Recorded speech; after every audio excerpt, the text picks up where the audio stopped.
One pretty easy one. James, why don't you throw it on the screen? All you gotta do is be nice. One rule, that's all we ask. It's not that hard. I believe in you. I'm gonna be nice to you. You be nice to me. That's all we got going on here. So, let's start jumping into the show today. We got some announcements before we get going. So, we got 4 more days left on those Saga incursions and the Alliance War Encounter Showcase. If you haven't jumped in yet, why don't you get in, do it before it's too late. The Dimensional Arcade is now live, and we got some stuff to talk about later on with that. Summoners Fest and Battle Realm Brawl is actively ongoing. We're going to be jumping into that as well, and also those Twitch drops. Now, are you linked up with your Twitch drops? Well, let me tell you something. Even if you are, why don't you take a second, go on into that, and reconnect, all right? So in our Twitch drops, we finally got those things to work. We think we got it all ironed out. That's where you're gonna get a lot of those Summoners Fest Realm event points. So head on over into your notification sections, go on over to inventory and hit connect. Once you do that, it's gonna bring you over to this page over here. Now, when you see that little link, okay, when the line is through it, that does mean that you're connected. But just in case, I'm gonna ask that you unconnect that, hit the little button, do it again, and reauthorize the Twitch drops onto your Kabam account, all right? This is just to make sure you're connected, because even if you've been connected in the past, we just want to make sure you get everything that we promise you're going to get, all right? So, with all that being said, we also got some giveaways like we always do. We got our 5 Titan Crystals. We also have our 5 Champion giveaways. If you don't know how to enter that, don't even worry, because I'm going to tell you right now. I want you to go to playcontestofchampions.com/stream giveaway. No longer need that / like we used to. We got rid of that, thankfully. Do that, and you're entered to win either a Titan Crystal or a Champion choice of the new champions, of course. All right, we're through the announcements. We're ready to jump into the show. So, we are actively in the Fantastic Force saga. It has been a really fun one so far. There's been a lot of fantastic content going on, and we are not done yet. Let's go over a little overview of what we've done so far, okay? Between June and September, so far, we've got that saga-themed raids, the saga sale, new saga chase champion in Mr. Fantastic, a new idol chase in Solvark. Gonna learn a lot more about that guy today. The Alliance War Encounter Showcase, the Incursion Saga Sector, the special rotating saga boost, saga-themed meta events, Rebirth, talking all about that today, and a lot more. Again, Mr. Fantastic is now available if you got those research grants, so head on over to, I believe it's in the Trader's Outpost store. That way you can get him. Now, here's the thing. With the Fantastic Four saga, we've been doing those rotating boosts in the event quest and in the side quest with all of the members of the Fantastic Four. Coming up in August, we have Invisible Woman's turn with the Invisible Woman's Finesse boost. All right. Someone's saying this is a video, right? Nope, it is not. We're actually doing this live. So, Invisible Woman's Finesse in August. Dodging is going to grant you a 0.5-second untouchable passive. Now, anytime the opponent misses a hit, you're going to gain a 15-second cruelty. These max out at 5 stacks, and once you hit 5 stacks, you're also going to have your critical rating increased by 2,000. These cruelties are paused until the attacker is struck or blocks a hit. Now, these are all of the things going on new in the Fantastic Four saga coming up in August, at least in regards to the boosts and whatnot. Let's keep it going today. Speaking of the Fantastic Four saga, have you played the Fantastic Force recruitment? Because I have. It's been a pretty fun time. Now, this is a completely new concept, right, in MCOC. We've really not seen many things like this before, and, you know, over the past couple of months, we've been trying to, like, peel the curtain back, let you guys in on our process, and just kind of, like, understand where we're at in the game, in our monthly events, and all of that stuff. You know, we've been iterating a lot on our event quests, on our side quests. We've kind of like said, hey, you know what? This has been going on for a long time. The monthly EQ, it's really not doing it for us anymore. The side quests, they're not really doing it for us anymore. So we're going to try to keep things fresh a little bit.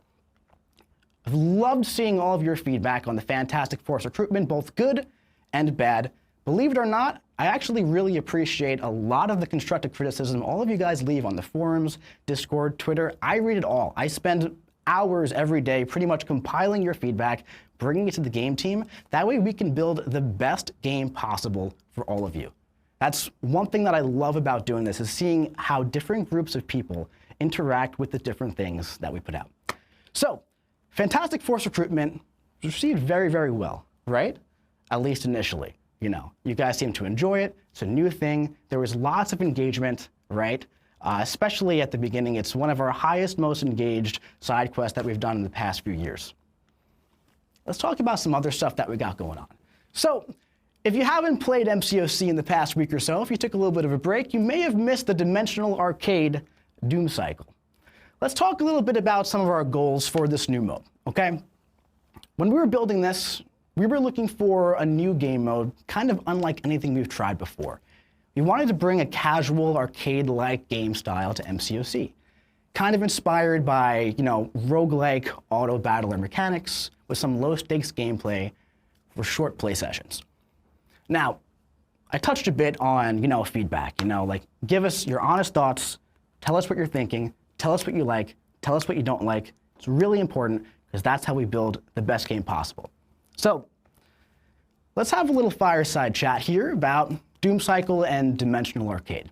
So let's peel back the curtain just a little bit more. Let's be super candid here, all right? We hear you loud and clear about Doom Cycle and Dimensional Arcade, and we understand everything that you're saying, where you're coming from. You have to understand here. We're a 10-year-old game, and we have to evolve and try new things in order to keep the experience fresh. What that means is that not every idea is going to land perfectly or how we want it to land. So Doom Cycle pretty much missed the mark for many of our vocal core players, and we understand that, and we also understand why. But there's some really important nuance here. This is the first iteration of a completely brand new concept. Look at Battlegrounds, for example. Now, completely different. But that took months of beta to define, right? So new modes and concepts, they need time and your feedback to grow. Again, these are two really, really different concepts, but we're testing it to see what resonates, especially with our newer players. Now, this in no way means that we're planning on turning Contest into an auto-battler. We love this game exactly how it is, just as much as all of you do, right? But we're learning about our changing audience, and we want to kind of push the boundaries as we do that. So we're testing concepts like Dimensional Arcade, like Squad Builder, right? Kind of to see what sticks, what you like. Asking, is this cool? Do you want to engage with it? Your input gives us the green light to either move forward and iterate further, build upon it, or kind of pivot and change up what we're doing, right? Go back to the drawing board. So the next time you see Dimensional Arcade, if we do bring it back, it'll likely look very different from how it does right now, after we've had a full round of feedback. So we're absolutely going to continue trying new things. We've been saying that for months. We're going to keep things fresh. We want to grow. We want to evolve. We're 10 years in. But we're also building on what we know works. And trust me, we know what works. With our event modes, we're going to keep experimenting because they're not permanent. We can iterate them quickly. We can get feedback and improve. Some of these are going to try to hit different audience groups than others. That's just kind of the reality of a game this massive, right? Not every game mode is going to appeal to every single person, and it's not every mode is going to be one of your favorites, but that's kind of the reality when a game is this large. But we're also working on those permanent additions at the same time, along with new permanent game modes that are currently in development. Those are a lot bigger, and they take a lot more work to get through because they have to be larger, they have to appeal to a larger group of players, and they have to be built to last. So what I'm trying to say here essentially is that with this new initiative of launching these side quests, our hit rate's not going to be 100% for the entire player base, right? It almost can't be with the speed that we're moving at. But trust me, we're listening, we care about what you're saying, we need you to continue giving your feedback, that way we can build the best game possible for you.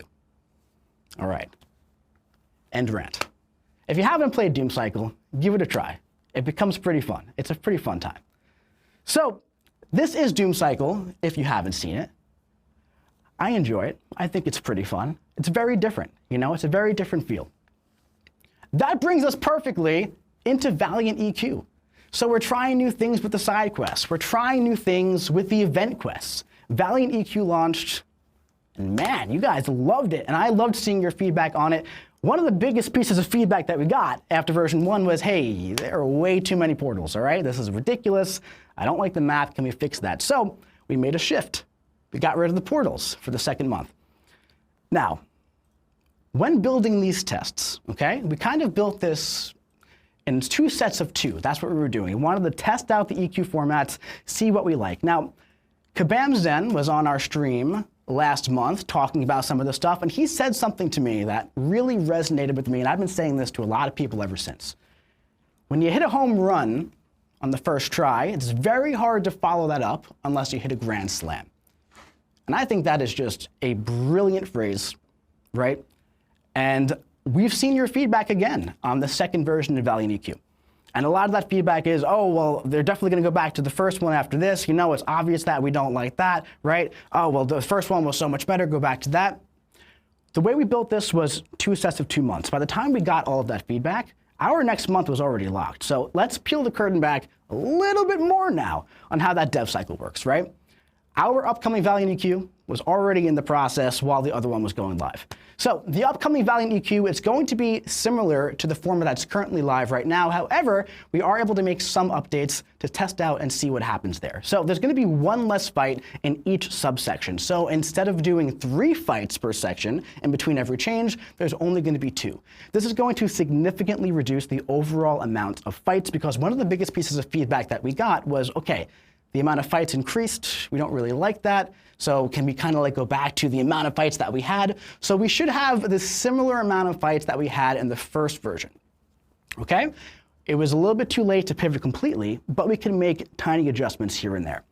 So again, thank you for giving your feedback, because what that does is it allows us to build the best game possible for you. Looking at the adaptive difficulty event quest, it's going to be mirrored very closely to version 1 of Valiant EQ. We talked about this a bunch over the past couple of months, right? This is going to be the event quest format that's going to be building with your progression, building with your top 30 prestige for your champions and your relics. Going to have your traditional regular level and also the elder difficulty based on that gauntlet format. So after running these tests, we've kind of determined, all right, they kind of like the first version quite a bit. So we're kind of going to run with that. And that's kind of what we're going to move forward with. And that's how the first version of the adaptive difficulty event quest is going to be. Right now, we're pretty hard set on launching this thing in September. We're almost there. We've been working on this for a very, very long time. We have some fantastic people making this quest, and I'm super excited to get this into the game. So, with all that being said, we got some other very cool stuff to talk about today, some other brand new things to talk about today. Actually, that's not true, because we got to talk about this first. We got to talk about this first. We have Summoners Fest. If you haven't heard, you know what, this is a brand new thing. This is a cool new thing as well, so I wasn't entirely wrong about that. But if you haven't heard, we're hosting a little event here at the office in Vancouver in November 8th and 9th at the headquarters, where you can come and meet the devs, play unreleased content, see some massive reveals and roadmap teasers, and also Battle Realm Brawl is back, making its return alongside that Summoners Fest Realm event all summer long. Now, the first season of qualifiers for Battle Realm Brawl is almost over. There are about 5 days left. A little reminder, the player who places in Celestial 1 is going to get that free ride ticket guaranteed in the top 8 at Battle Realm Brawl in November. After this season and next season combined, the players with the top 8 scores overall, right, there's going to be like a combined leaderboard. That's how we're going to get our top 8. So if you're pushing in that C4 slot right now, you're trying to get that C1, you got 5 more days to max out that score for Battle Realm Brawl.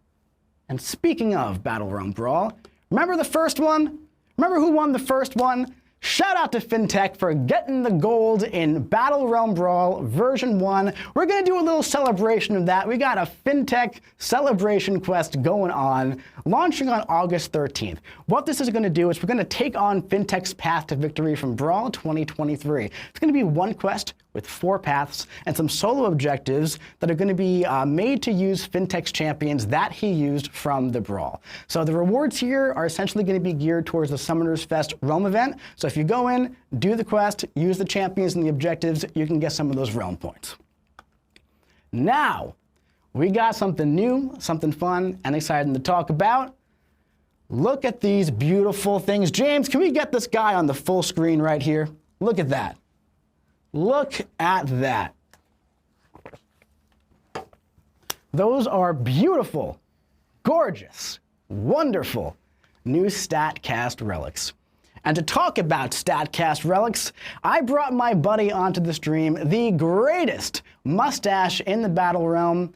We got my buddy Kabam Ein. Hey, how's it going? AKA Simon. How you doing, buddy? There are. I can see myself on the screen now. Next time I'm on the stream, I'm definitely not wearing shorts. Hey, that's all right, man. That's all right, man. That's all right.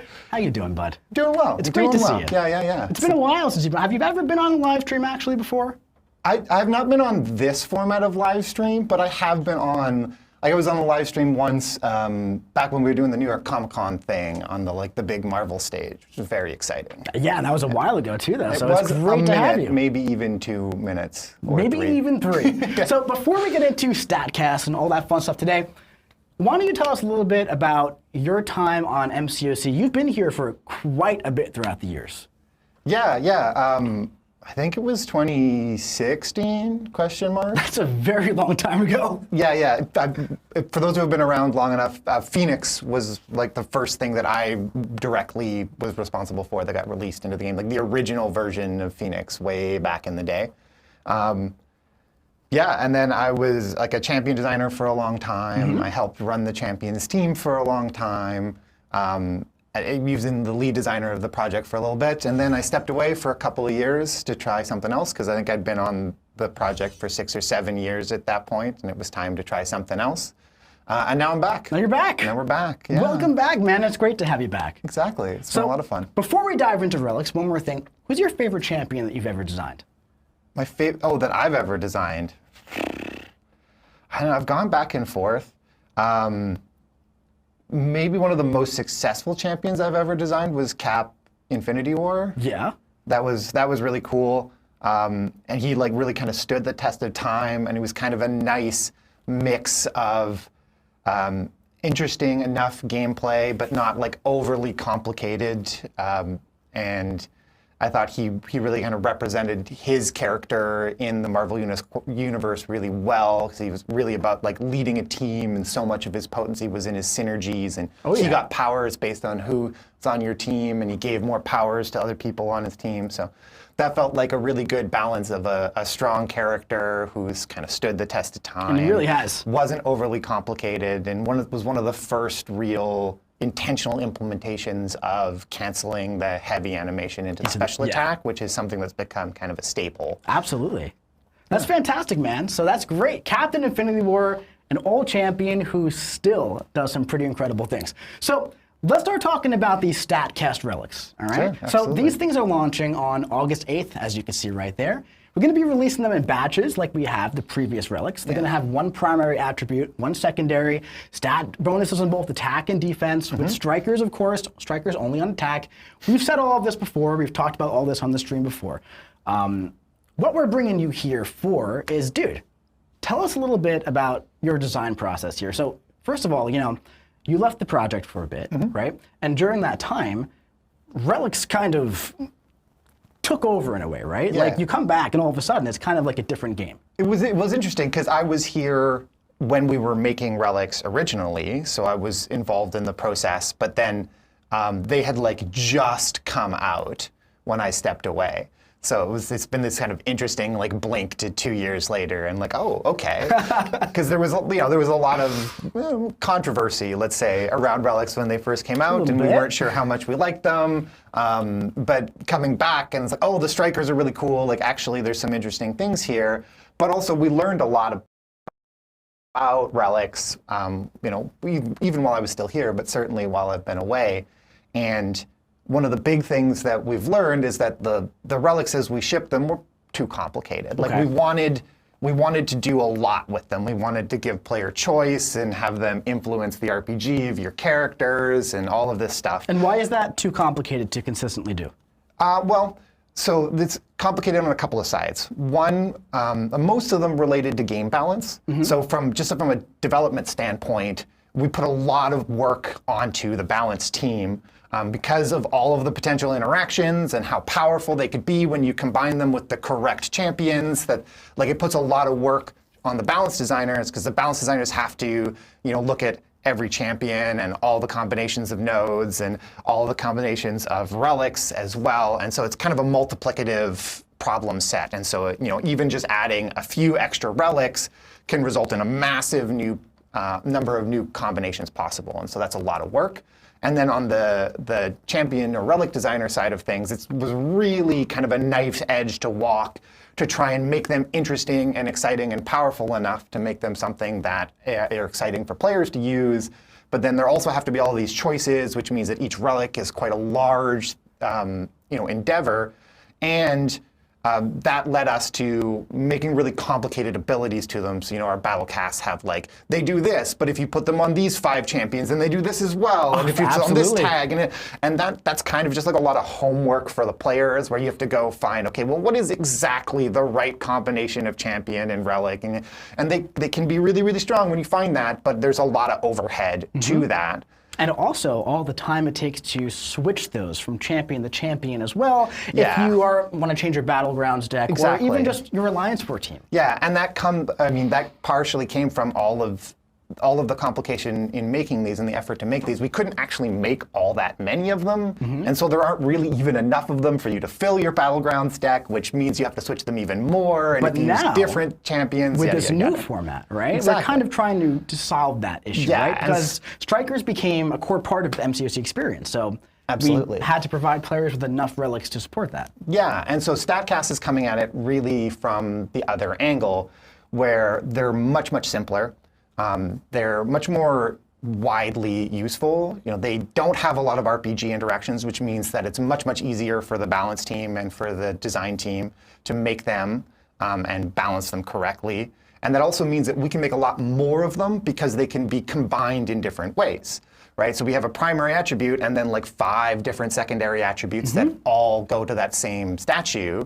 And that means, for every primary and every statue we make, we can make 5 relics, or we could add more secondaries later. And so we can build a lot more of them, which means that we can give out enough of them that you can fill your whole Battlegrounds deck up with them. Fantastic. And it's a lot more immediately apparent where the value comes from. If you increase the critical rating or you increase the special damage of a champion, whatever, that's very obvious, and it's just beneficial for any champion. So it sounds to me kind of, obviously there will be some, key matches there, but for example, I'd imagine Bullseye would like some crit damage increase, right? Exactly. Yeah. But at the same time, we kind of want it to be where you can kind of put the relic on any champion as long as the class matches, because again they're class based, and you're gonna have at least a good time, and it's gonna work, and you're gonna be good to go. Any relic will be beneficial for any champion, but then you can find specific matchups that are better. Do you have a champion that has abilities that react to landing critical hits? Well, then raising their critical rating will kick that ability off more often. Or do you have a champion that has a particular strength against energy damage, but you want to shore up their weakness against physical damage? So you go find a physical resistance relic and you stick that on them and find that balance. You have a champion that's really good on offense, but does a ton of damage, but low block proficiency, and so you can get chipped out in a longer quest or a longer fight. We'll go find a block proficiency relic and stick that on them. Yeah. So do you want to try and enhance the existing strength, or do you want to try and shore up a weakness of a character? And then that's the decision making that we think is there. And I was going through the second batch of these relics with one of our balance designers just yesterday. The second batch. Having an interesting conversation. Yeah, batch 1 is coming out next week, right? It better be done. So yeah, we're already talking about batch 2 and what new attributes are we going to add, and how are we going to keep it interesting and add additional choices. And so there's relics in batch 2 that you'll want for different champions than for batch 1. So in batch 1, we're doing 60 different relics and three rarities, so 180. Yes. Right, and then batch 2, also 180? Correct, same thing again. 360 relics. by October, essentially. Yeah. I mean, across 3 rarities. So course. like you know, if you're an end game player, you might not care as much about the 5-star relics as you do about the 6-star or the 7-star Super relics. fair.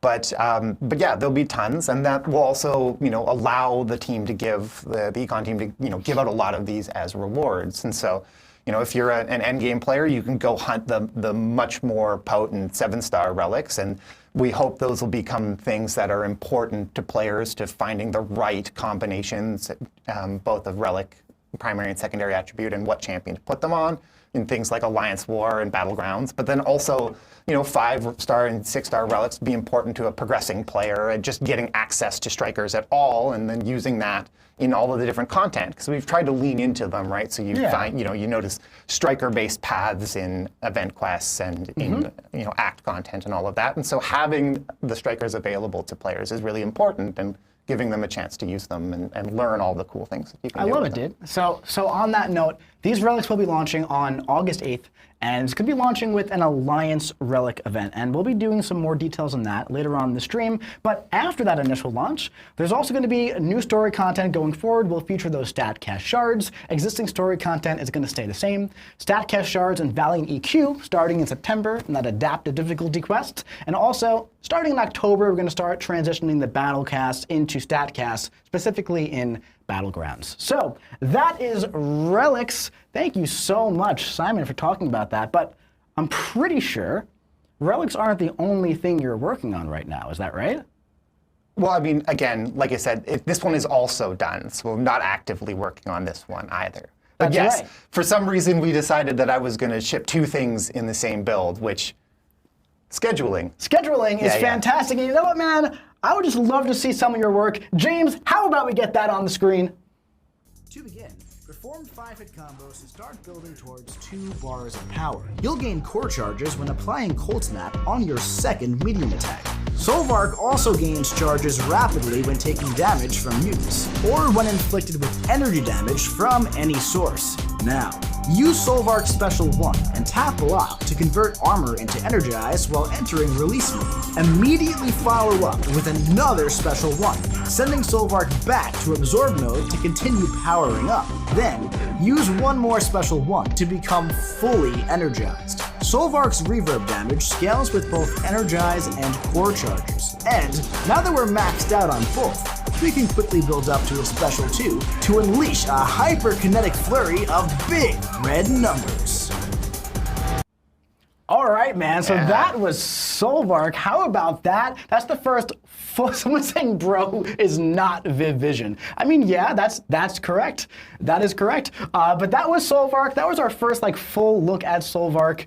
Dude, how about that, man? That's pretty cool. It was pretty cool. It was fun to get to work on an idle champion. Like for me as a champion designer, the fractured power bar is like an interesting, cool new mechanic to add into these characters. It's always been such a hard gameplay restriction across the whole game. It's like, once you're at Special 2, you're at Special 2. Once you're at Special 3, you're at Special 3. Like, but what if I wanted to use Special 1? What if, right? Can we get the slide deck up on the screen, James? So this is Solvark, right? Available starting August 7th.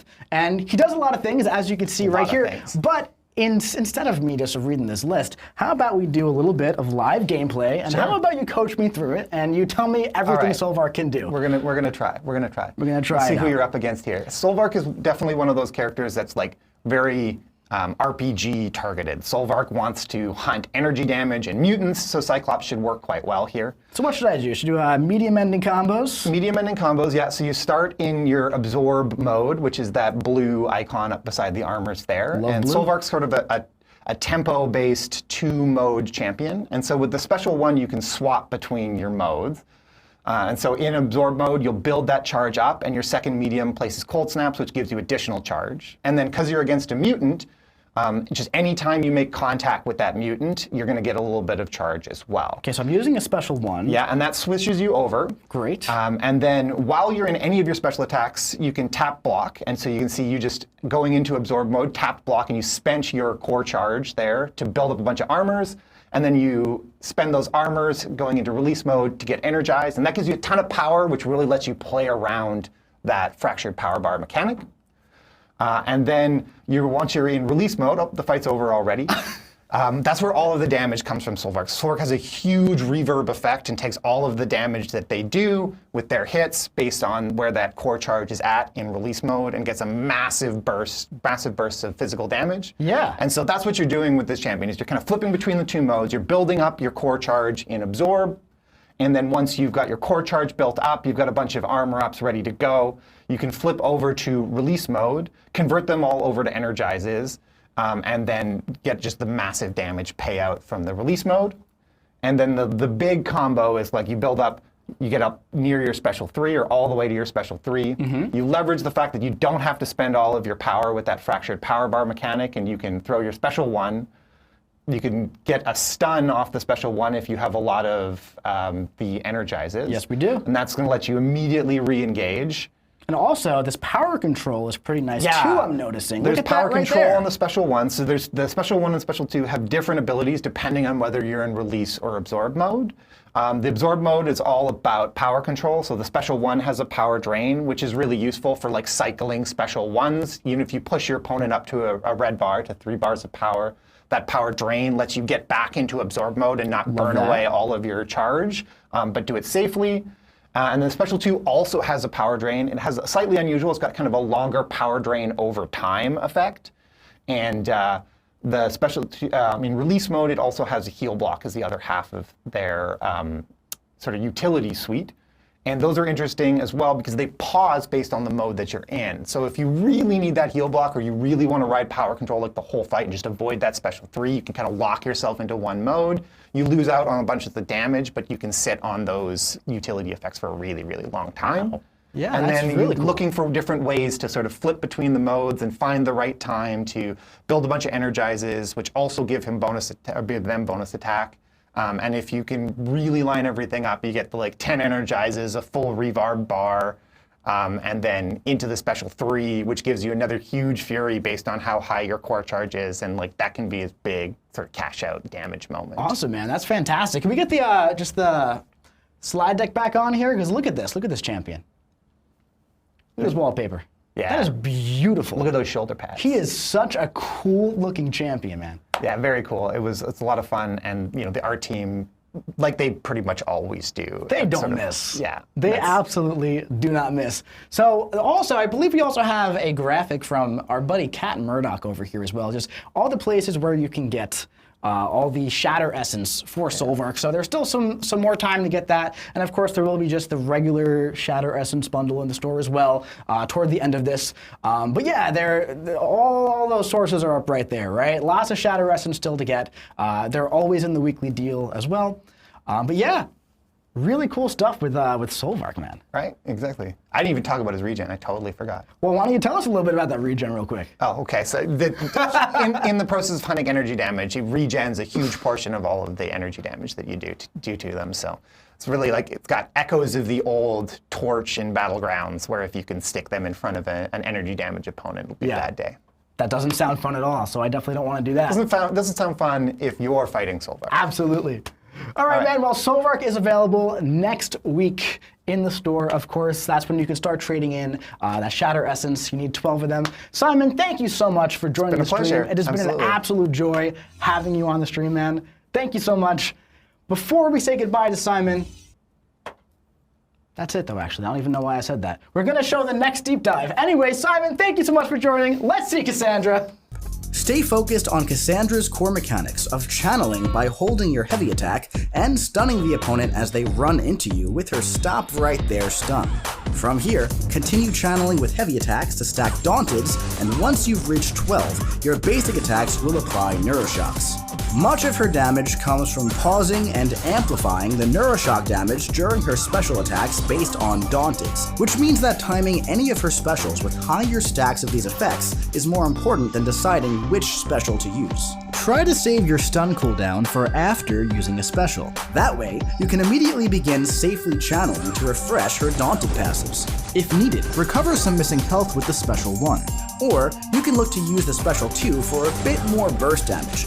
Either way, just be sure to maintain a high stack of Daunteds to unleash Cassandra's full psionic powers. All right, what about that? So that is Cassandra Nova. She looks absolutely incredible as well. So Cassandra Nova, can we get the slide? There we go. Cassandra Nova, her pre-release bundles are going to be on August 19th and those crystals August 28th. As you can see, she's got a lot of stuff going on now. She's got that heavy attack to channel and stack those Daunted, the counter evade when attacked. That is a really fun one for the passive stun. She's got those neuroshocks, the marked passive, non-contact hits except for the medium one, root from that special attack, regen, and massive burst damage off that special 3, which you didn't see just there. You gotta check out the full deep dive for that. Speaking of the deep dives, we did a little format test this month where my team was working really hard to build out a little bit more in-depth, player-friendly video. So I'm really curious to hear what you guys think about the deep dives this month. Go give them a watch this weekend and make sure you let me know. But before we do that, why don't we switch to some live gameplay here, James, with some Cassandra Nova. Let's go for Nicholas J. Fury here.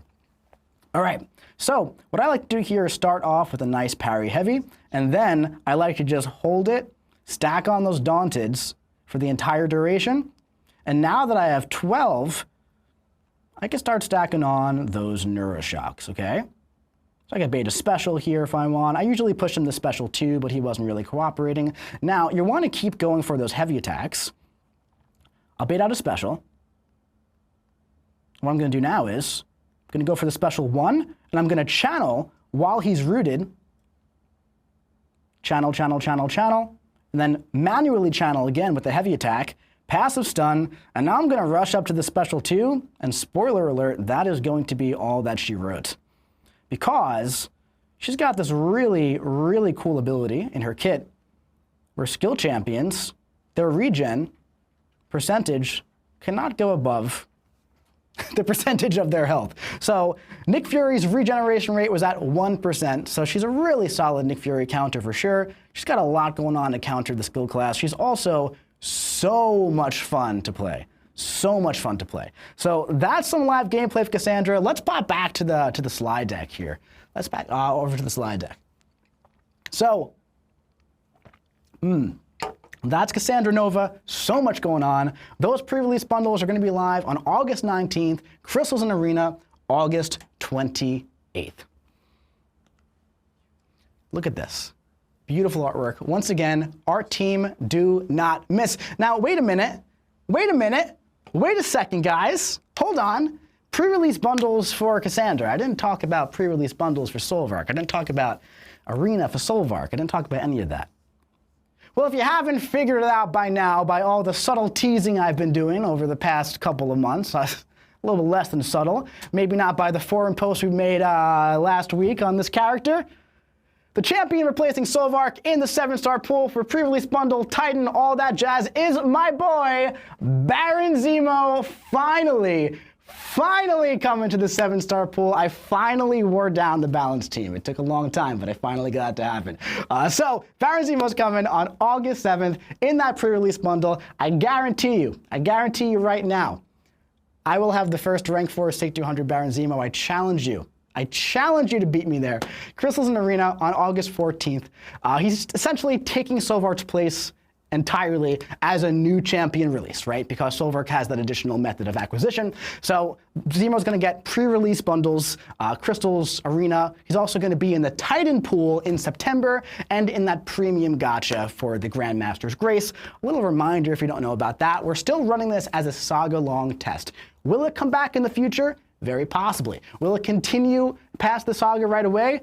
Possibly. But for now, we're looking at it as a saga-long test. So until the end of the Fantastic Four saga, the Grandmaster's Grace system is going to be in place. Giveaways. Did you enter the giveaway yet? Did you like Cassandra? Did you like Solvark? Do you like Zemo? Well, guess what? Play contestofchampions.com/stream giveaway. Go do that for your chance to win a Titan Crystal, for your chance to win a champion choice for one of this month's champions. Speaking of champions, because you guys know I love champions so much, am I going to show you gameplay of Patriot, Yondu, and MODOK?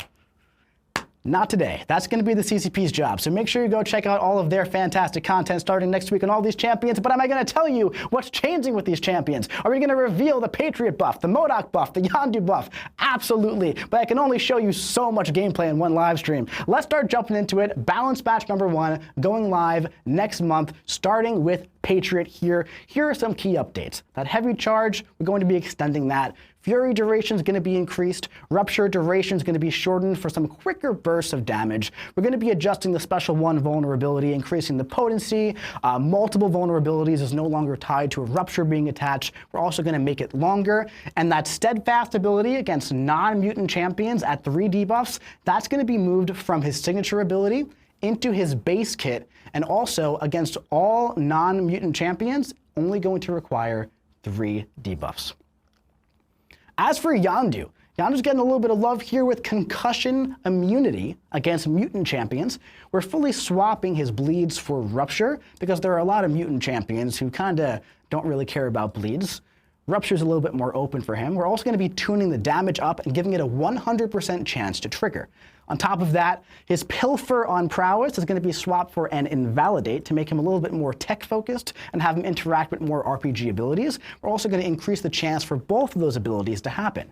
Also, he's getting a Stifle debuff on Special 1 activation. His heal block duration is going to be increased, which was already very, very long. And his Special 2 Fury is going to become more potent with a lower max stack rate, and he's going to get a guaranteed Fury on activation. Yondu feels super duper good. And MCOC. MCOC is getting a completely new SIG ability. His personal debuffs are going to gain some increased ability accuracy. When attacked while his force field is active, he's going to remove all stun effects on him. However, the force field does now start on cooldown.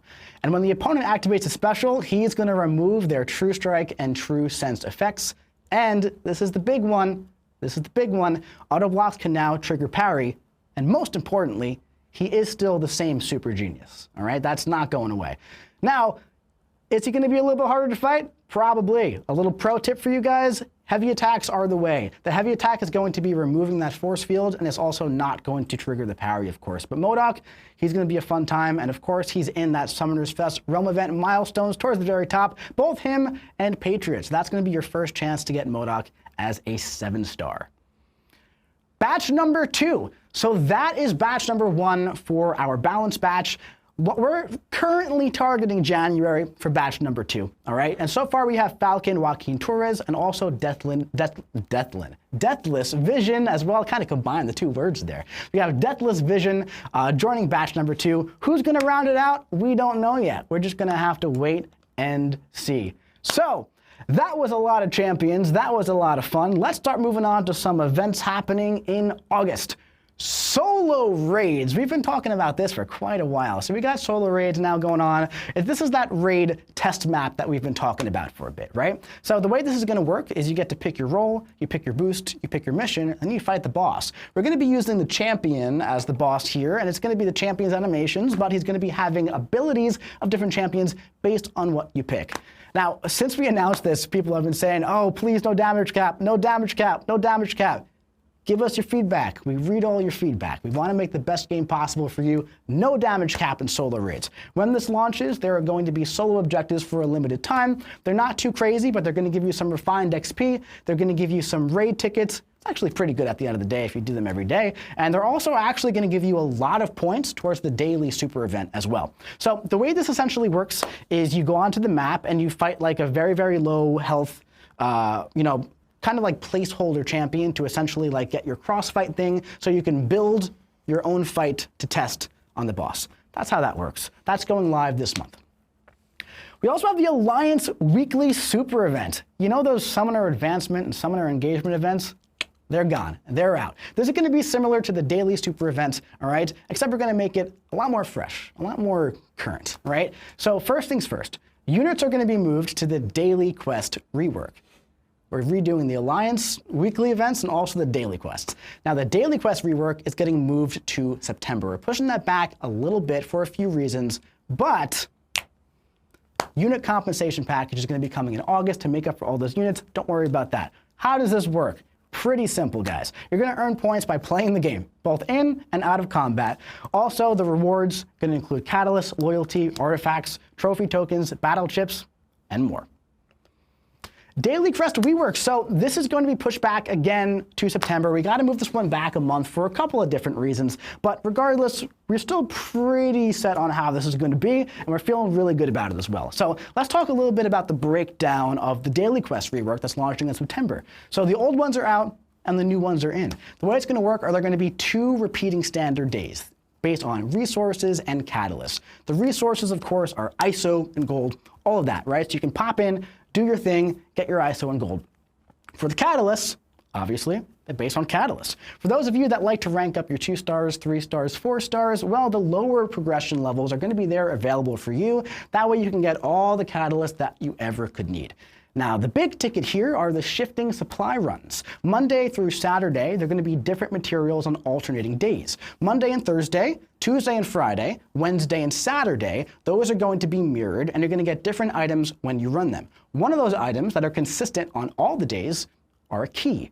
You're going to use 4 of those keys on Sunday to enter the Super Daily Quest version on Sunday to get a bunch of great items. So that's what we're looking to do with the Daily Quest rework. That is going to be going live in September. It's a big, I cannot understate this enough, big improvements on the current Daily Quest system. So very, very excited for that.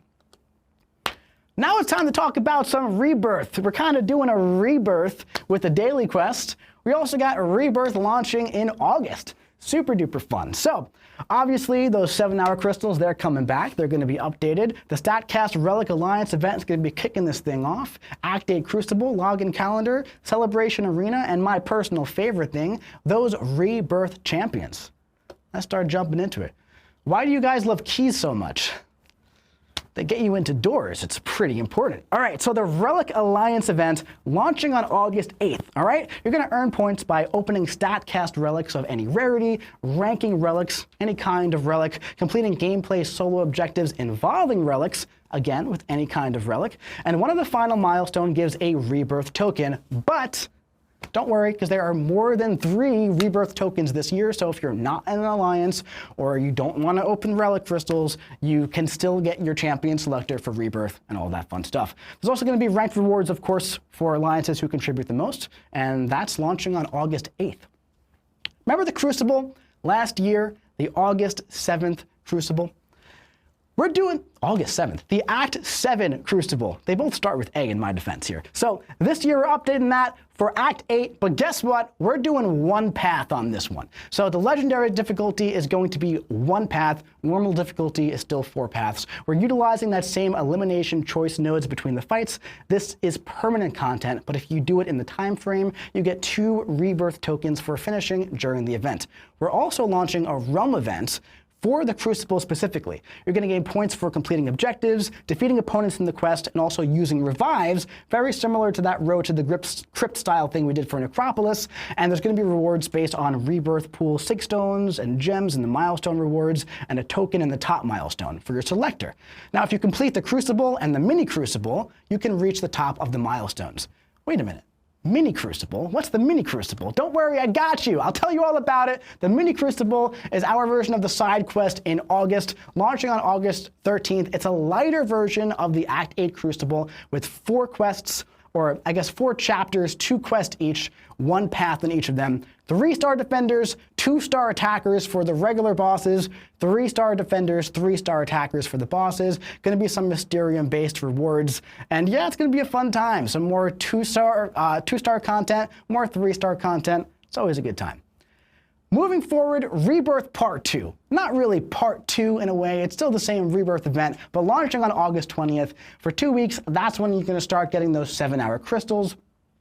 You know, those are very similar to the current ones, but they're going to be updated to keep you fresh and keep up with the time. We also got the calendar going for 14 days and the arena like we always do for this event, right? And of course, both of those are going to be giving rebirth tokens. That way you can get yourself a rebirth champion selector of your choice. And my favorite personal part are the rebirth champions. Now, am I going to show you gameplay of all 6 of these champions? Yes, I am. James, roll it.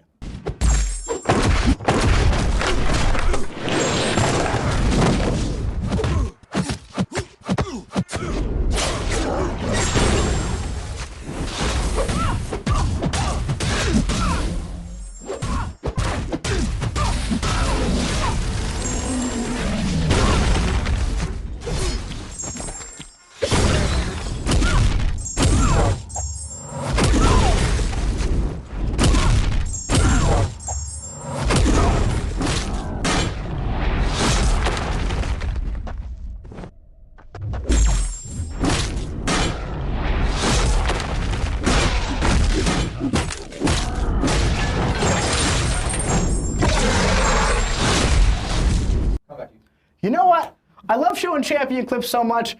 I was so excited about Zemo, I forgot. I went in and made a Zemo clip to show James. Put Zemo on the screen. Look at this, man. I went in with the 7-star rank 4 Zemo. All Zemos on the team into Necropolis. 90,000 damage per second in bleed damage. 90,000 per second. That is absolutely insane. You want to know what else is absolutely insane? Those 6 champions from Rebirth. Now, we had a lot of champion content today, so in order to kind of help support that, I brought along the champ daddy himself. We got Kabam Neve here. What is going on, buddy? Hey. How you doing? Good, how are you? Dude, so good, man. It's so great to have you on the stream. Yeah, it's been a minute. It has been a minute. Yeah. How's it going today? It's good. I had to wake up early for the stream, but other than that, it was fine. Sorry about that. Now, I do have to apologize, by the way, because before, when Simon was on, I made a comment, and I said that the best mustache in the battle realm I is was going to be really joining us. upset. I understand that. So I haven't spent too much time really looking at Aiden's face lately, but look at that stick. Can we get a zoom in on that face just to look at that? Look at that glorious mustache he's got going on. So that's fantastic. So, Aiden, we got a lot of fun champion content going on this month, right? So why don't you walk us through a little bit, like what are we doing with Rebirth? What's going on with these 6 champions? Yeah, so it was a bit of an interesting situation. We were looking at releasing some new champions at 7-star, and they were sort of a batch of champions that we knew were potentials, but could use a little bit of love. It's like, you know, we could release them, but it would just be fine. It wouldn't be great. And so we kind of took a look at the opportunity, took a look at the champions, and we also had a little bit of a gap in our schedule, partly because of the new sort of balance cadence. We're like, okay, we actually have this time just like enough wiggle room to give them sort of love in general areas, for lack of a better phrase. So a bunch of them got some numbers tune-ups, a bunch of them got some sort of ability and mechanics tweaks. There were some bug fixes that we found over the process. So this was kind of a unique to this point opportunity where we haven't done something kind of like this before. Yeah. But yeah, it worked out pretty great. So this is the set of Rebirth champions. This is That's a bunch of great. champions and tune-ups. I think that's fantastic. Now, there's a question I've been so excited to ask you for about 3 weeks now, live on stream. Does it stress you out that we're essentially buffing 9 champions in one build? No, it's totally fine. This wasn't problematic. I mean, it was definitely an interesting experience. Obviously, you know, the balance team, champ design team, end to end, the whole team is really great. Been firing on all cylinders, I feel like, this year. So all of those skills, I have incredible confidence in the team. But it was a lot to fit in a single build. We haven't really jam-packed a build like this in at least a while. It's probably happened before, but it's been a minute. Yeah. So there was definitely an element of stress there, primarily in just like there's lots of factors changing, lots of playtests that we have to do. So yeah, I'm confident in our work, and it's really exciting, but yeah, it was definitely a lot of work. Yeah, it sounds like a lot of work. Yeah. I mean, I was watching you guys do it, of course. I was jumping in, testing them as we went along. I was like, this is pretty insane stuff that we're doing right now. I'm really curious, out of these 6 champions, who's kind of your favorite? Who are you most excited for? So I'm most excited for the Night Thrasher update. Yeah. But specifically, it's just like that's kind of a bit of a personal piece where Night Thrasher was being worked on by one of my coworkers right when I started at the company. I was working on Emma Frost at the time. He was working on Night Thrasher. And so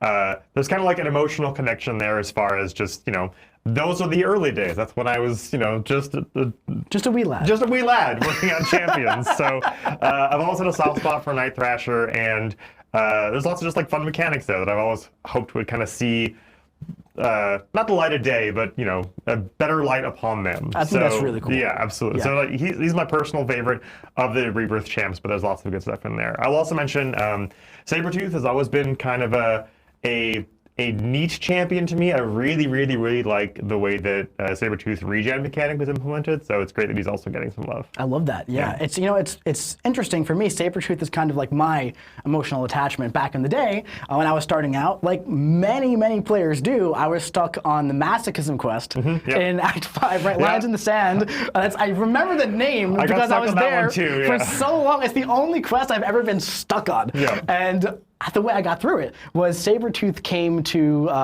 the arena, and I actually think Seaton made a video and was like, "This synergy is so OP, mate. Like you have to look at this." And that was a slightly above average Seaton impression. Thank you. He actually hates when I do that. But it was. The synergy with Killmonger or Black Panther, where essentially you can ignore masochism, right? So I grinded the arena. I did not have a huge roster, so I was really doing that to get the 4-star Sabretooth, and I pushed through it like that, and he's always been a huge soft spot for me because of that. I did see a question in the chat, are these changes permanent? Yes, these are just permanent improvements to the champions. Yeah. Absolutely, yeah. Someone's saying they nerfed Voodoo. No, we absolutely did not. No, nerf we did Voodoo. not nerf Voodoo. He is much better. The kit did get he was kind of the oldest of the champions. There was some pretty sizable kind of back-end coding work we had to do just because of the age of the kit, but definitely did not nerf Voodoo. Yeah, no, all 6 of them feel absolutely incredible. I will say that Cull Obsidian feels absolutely ridiculous. Yeah, I forget who it was, one of the balance designers was like, there's a couple champions I personally am excited for to have, but Cull Obsidian is the one that I'm scared for other people to have. 100%. I mean, that Hulk fight that I showed in the clip was about 12 seconds. That's, of course, fully ramped, but just absolutely incredible stuff going on. Speaking of, updates and everything, Viv didn't get too much of an update, right? She's more so some bug fixes, and also she's now better against Domino. Yep, pretty much. She was the case of, she was just recent enough, modern enough that she didn't need a big touch-up. That was kind of the spot, this originally began with us just looking at some 7-star champs to release. She was already on that short list. And so they would all kind of probably have been released at some point, but this was a good opportunity to get them a touch-up at the same time. I think that's great. Now, so speaking of champions, there's one question I didn't get to ask you. It's, you've been here for a while as well. Aiden does so many incredible things on the team. He's responsible for so much of the stuff that you guys know and love. Behind the scenes, a very, very hard worker. But who are some of your favorite champions that you've made? So I think I get asked this question every single time I'm on stream. It's a great question. My usual answer is that I love all my children equally, but I love Hulkling the most. That is still true to this day, but I think what I've learned over time is that there's bits of individual champions that I love the most. For instance, I did Nefaria last year, and the evade the last hit of special attacks mechanic, I really, really enjoyed the gameplay of that. And so just for every single champion, there's always something that I would really love. I love that. And North Star as well, right? Yes, North Star was another big one for me, just to get that kind of personal connection thing. He was a champion I always wanted to work on. I didn't think we were actually going to ever add North Star to the contest when I first started, but then, as soon as I saw him on the roadmap, I was like, I'm just going to do this one. This one's mine. Absolutely. Also, we're getting a quick question in chat, by the way. It says, Aiden, would you mind telling us why Mike is your favorite coworker? And then they said, please be very specific. They didn't say which Mike. Yeah, they didn't say which Mike. All right, so... just gonna skate over that one and not touch it. That's the third best mustache in the room, so... All right, so now tell us real quick. You're a joyful communicator. I love it. You know what? I'll take that. Yeah. I actually like that quite a bit. There we go. That's great. It's going on my LinkedIn profile. Okay. Anyway, so why don't you tell us, what are you working on next? I mean, it's a mystery. No. So I've been working on Mr. Knight. He's coming out. Yeah, gasp. That's not coming up next month though, so we can't really see that. Yeah. Unless we could. We have it ready, actually. Yeah, Surprise. but you're gonna have to wait a little bit, because before we do that, we are gonna jump into a little bit of, well, of course, the giveaway. Don't forget the giveaway. You gotta do the giveaway. Do the giveaway. We're gonna announce those winners in just a little bit, but we are gonna jump into the roadmap, recap, and updates before we dive into Mr. Knight. Yep, do it. So, Radiance is now live. Radiance has done a lot of great things for the game. Of course, right? It's done pretty much exactly what we wanted it to do. So Radiance is live in pretty much every competitive game mode right now. Jump on in, Alliance War, AQ, Raids, Battlegrounds, all of that stuff. Alliance War, a new thing. So a new thing is a very, very interesting thing to me, right? Because when I first launched, oh my God, like the feedback was so unbelievably negative. And as time went on, it really started to shift to the point now where it's like, hey, can we get some more of that some more of that other thing. I kind of missed that thing that I said I didn't like. Yeah. So it's an interesting thing. Of course, obviously, there was a big survey that went out, and the game team is, assessing and looking at all of that. And of course, we're always going to be iterating and trying new things, as we've been saying all stream, essentially, right? So yeah, let's keep on moving forward here. Battlegrounds, what's next? Nothing too crazy new to add onto this from what we said last time. Of course, there's the whitelist and the blacklist. That was a little touchy last time that Kabam Zen talked about. I do want Kabam Zen to come back onto the stream. I asked him to come back next month, and he gave me a thumbs up emoji on Slack, so I'm taking that as a yes for now. That's definitely a confirmation. Yeah, I'm taking that as a yes. There's So, no way of rolling I'd back love an to emoji. talk a little bit more about that in the future, of course, right? What about side quests? Again, we've been talking about that so much. We've been talking about that so much. We got the Fantastic Force recruitment. We got some Dimensional Arcade going on. We just want to keep experimenting with new things and starting new, keeping it fresh, Auto-scaling event quest, that's going live in September. The adaptive difficulty, we talked about that. Solar arrays are coming. Look at all of this stuff that we said we were going to do. We're delivering on it. Daily Crest rework, that is pushed back a little bit, but that is coming in September. Mysterium update is now live. The Weekly Alliance Super Event is live this month. The Sigil update is live right now. Oh my God, what is this? An Act 6 update. I haven't seen anybody ask for anything in regards to Act 6 reward updates or content updates or anything. So it is happening. It is in progress. Yes, we see all of your feedback, of course, right? Updates are actively in development for Act 6. We're still a few months away. There are going to be more details to come soon, but there will be updates to rewards and also the content itself. So, do you want to speak just a little bit on that? The game is very different. Yeah, when Act 6 dropped. that's kind of the short version of it, is that when Act 6 launched and the Grandmaster fight launched, it really kind of changed what a boss fight in MCOC could be. We've learned a lot since that point. But it has also aged. We've learned even more since that point, and our general approach to Act content is also altered. And furthermore, players are progressing through the game differently. Rosters and general growth and moving through chapters is different than it was before. So it's kind of just time to take a look at it. Yeah, I like that, man. I think that's good. And that's pretty much just about. I don't know what that is. That's Mole Man. Oh, that's right. I forgot about this. Yes. Omega Days champions are also joining the base pool in the next Titan rollover. So those 6 champions, yes, we've heard your feedback. Continue giving us your feedback. All 6 champions in Omega Days are going to be joining the base pool in September when the Titan rolls over. That's the one with Cassandra Nova, Zemo. Oh my God, who else? Carolina Dean, Nico Minoru. You could have just said Zemo a whole bunch of times. Zemo so many times, that's right. But yes, About Time, Long Shot, Fire. Finally, yes, Titan Pool L. I don't know about that. But yeah, Omega Days champions, they're joining the base pool. Listen, we've heard your feedback. We hear your feedback on everything. I'm being so serious when I say that. We seriously spend many hours every week reading everything that you say. I personally get very stressed out when I have notification that's not read. So I really do read everything, So even if we're not always responding to every thread because there's multiple threads of the same thing, and it's a little difficult to navigate sometimes on the forums, in all fairness. But we read everything, we package it together, we bring it to the game team, we work together to just make the best thing possible for the players, And that's where we're at. So that's our little roadmap recap there. Look at this.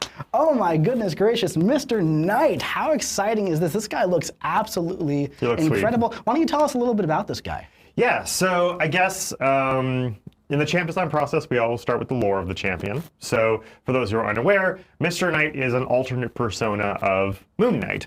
They are fundamentally the same person, but just a different personality. Mr. Knight is... what's the best way to summarize it? He's kind of friendlier and a little bit less violent, but still kind of violent. He's got more of a kind of fighting criminals on the street sort of vibe. He runs or ran a sort of civilian help thing called the Midnight Mission. So, and he's less kind of the violent vigilante avatar of Khonshu, and just a little bit more of a personable person. So, yeah, we tried to just capture that in the kit, basically. And let's see if we did. James, a little peek? Yep.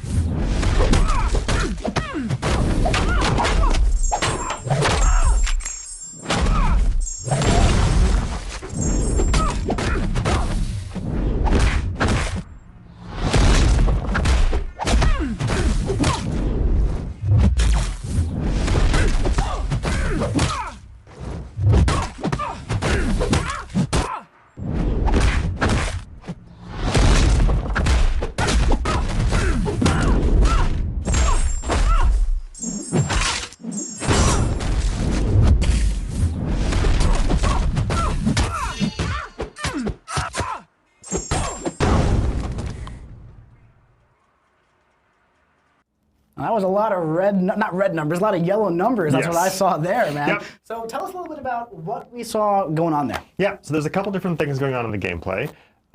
Maybe the most notable thing, or that people will be most interested in, is did we bring back the real-life moon mechanics from Moon Knight? Of course. And no, we did not bring those back. We thought about it, we talked about it, but ultimately, from reading general reactions to Moon Knight, the like 8 people who play him, it was a little bit unsatisfying to have an inconsistent champion playstyle based on what the actual moon is doing and not necessarily, getting the stuns, for instance. And so there is a synergy for Mr. Knight that involves the real-life moon, but we did away with the actual kind of real-life moon mechanic and instead swapped it over to just more of a typical moon cycle. There is still the moon present in the fight, that's key to the champion, but it'll just sort of change naturally over the course of the fight. So that's kind of the first element there, is that when you're playing as Mr. Knight, you're going to want to be cognizant of what moon phase it is. So that's kind of the first half of the kit. It'll primarily affect his crits. He gets guaranteed crits during the full moon. Oh, I love that. And then the other half of the kit is kind of this, a little bit beat up criminals investigation kind of element, where you want to punish the opponent's special and heavy attacks, and you want to especially do it with the light attack, and that'll steadily stack up injury effects on the opponent. I think this is the first time we've reused injury since like Squirrel Girl and a Spider-Man synergy. So that lowers the opponent's physical resistance, but then also Mr. Knight gets a bunch of bonus effects for stacking up injury. He gets panic, he'll inflict tranquilize. He's a very heavy tranquilized focused champion. Okay. That was kind of a major meta goal for us, as we wanted to get more tranquilize into the game. So you'll see a lot of that. He has a new effect called Reckless, which increases the chance for the opponent to throw heavy attacks. So yeah, he's going to generally stack up, and then the special attacks all generally key off of these other kind of moon mechanics, guaranteed crits. He's got another new mechanic called Light Proficiency, which increases the damage of his light attacks to an astronomical amount. The lights do a ton of damage. I saw in the chat someone was like, he has a really big stick, and he'll use the baton, the truncheon, for his light attacks. It's got really good range on it, so yeah, that's Mr. Knight. Great, man. Can we get the slide deck up so we can see this guy in the wallpaper again? Yeah, that's awesome. Yeah, it looks so good. And also, he's a Summoner's Choice champion. Yes. I love Summoner's Choice. Yeah, it's really wonderful. I mean, we've been doing it for a number of years now. Yeah. And it's walk us through that a bit. Like, so what's the history of Summoner's Choice? Well, I mean, it started with Hercules. Your favorite champion? He's definitely a champion. And so we've been doing it every year since then. And it's been kind of interesting mixes back and forth, because yes, it is Summoner's Choice. We really, really love getting the community and the players involved there, but we've also kind of tweaked it every year. They've always had their own kind of spin and individualism. The individual champions have been like very varied and kind of all over the place, from both their classes and their final mechanics and like their long-standingness in the contest and gameplay mechanics. So it's really, really cool, and I kind of look forward to it every year. So yeah, it's a lot of fun. Nice, man. Yeah, I love Summoner's Choice so much, and I love that we do it every year. I wish that we could do it more than just once every year. That'd be really nice. What do you think? Maybe. Think we should do it? Maybe. Think we should do it? I think we should do it. Oh my God, Summoner's Choice Rework 2025. This is very similar to what we did with Doctor Strange and Cyclops. Infamously. Right? Yes, infamously. You know how I feel about that. I think that vote is still going on. You can still vote, I think. Don't love that. Don't love that at all. So anyway, we're going to be doing the Summoner's Choice Rework 2025, and we're going to be announcing that right here. It's going to be super duper fun. And also, how are we going to do that? Do you know who is coming to the contest? Well, don't say it yet because, Aiden, I got a little bit of a surprise here. We're going to reveal that. Can we get this wide shot, James? This is wow. All right, here we go. This was not part of the rehearsal. So, Aiden, I went to the store and I said, I got my buddy Aiden on the stream and we have to make this special. This is going to be store? big. I went in and I said, I need the largest possible poster of all of these champions. And they said, well, I got this size. And I said, that's not good enough. It has to be bigger. So I went to a different store. You get to reveal these to the fine people at home. Come show who's in the vote. How am I just like peel this off? No, you're going to turn it around, bud. I did an arts and crafts project. Okay, how am I just grabbing it here? I'll just grab it. All right, the first, I don't know what, are we using this in the middle cam? Yeah, it's code number three. All right, the first one is Winter Soldier. Winter Boy Bucky. Soldier, look at that. Yeah, that's right. Steady progress. You can take okay. these home, by the way. These are all yours. I do not want to do that. All right. Okay. And then the next reworked candidate, are we ready, is Black Widow. Black Widow. We got Black Widow. Gotta cover up. We got Bucky's Winter face Soldier. here. Oh, God. Who else do we got? All right, next up. That's a okay. cool one. The next rework option is Original Ghost Rider. Look at that. It's actually really nice art. It's really nice, Okay. right? And we So got you're taking one these more home. as well. All right, and the last rework candidate is Loki. Loki Got Lofton. Loki. So we got Loki. We got Ghost Rider. Hand me the. Hey, Vincent, why don't you come over here for a second, buddy? Come I get also involved. have a mustache and shorts. There you go. How about that? How about that? Look at this. Look what we got going on. Summoner's Choice Rework 2025. Now, how is this vote going to be live? That's really important as well. Are you okay? Because Don't I'm fall. fine. I am good. We're insured. So, How is Vincent still taller than you? So how is this going to be live? In the past, we've done so many things. We've had go in, do all of your fights, get your votes. James, do you mind telling me what time it is, buddy? Anybody with a watch? It's 10:15. It's a 10:15. That means the vote is live in-game right now. So if you go in, you're going to have a message in the mail. You get one vote. Everybody gets one vote, and there is one round between Loki, Ghost Rider, Winter Soldier, and Black Widow. Get in there and use your voice and vote for who you want to get a full rework in Summoner's Choice 2025. Yep.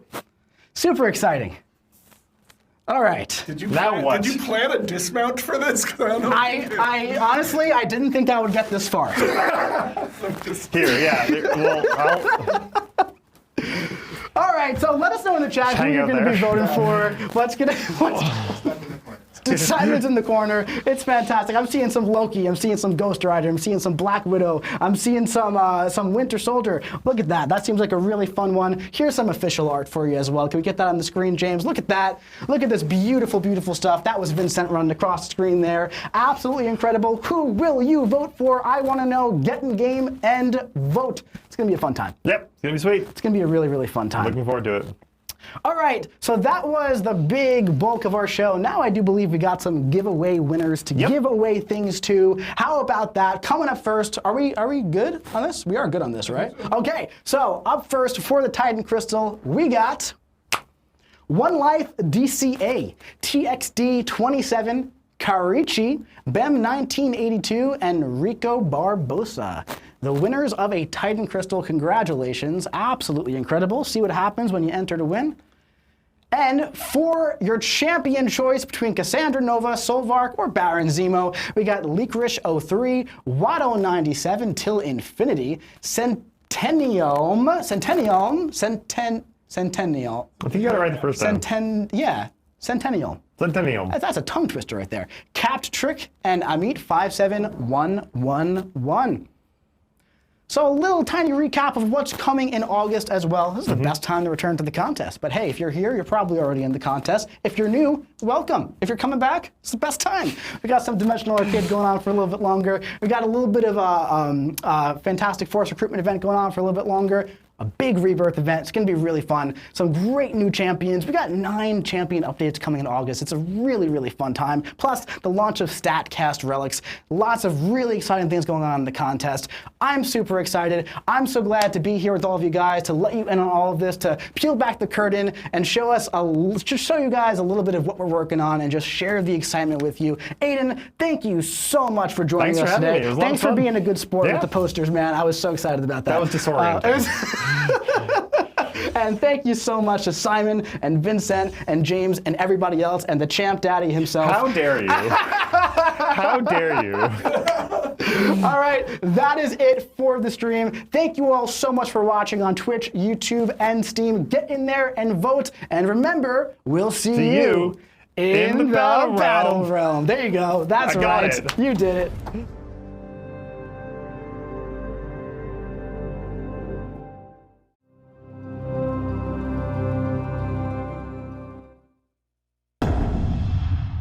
What is going on, Summoners? We're back here today with another official Marvel Contest of Champions live stream here on twitch.tv/Kabam.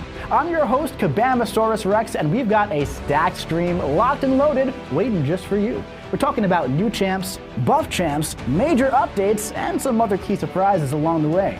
Now, I'm way too excited to spend any longer on this intro, so let's get into it.